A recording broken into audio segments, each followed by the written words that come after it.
Yes, I believe that the SEC does not have any jurisdiction over what happens inside a religious organization. For example, let's say we have other religious organizations and the members are giving their donations, but the SEC does not step in.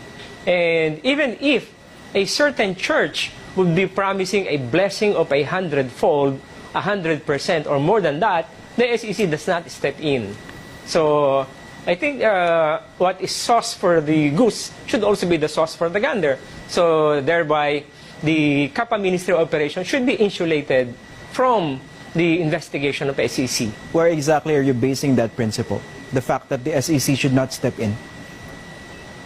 You know, Christian, I have said before in one of my previous interviews that the loss of the religion is actually very difficult to reconcile with the loss of man.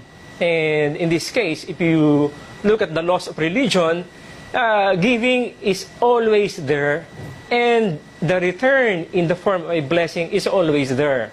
And in fact, religious law would always say that if you give, you will receive more than 100-fold, more than 1,000-fold. So if you do that in the sense of a strict mathematical computation, when you say 100-fold, that will be 100%, and 1,000-fold, that will be 1,000%.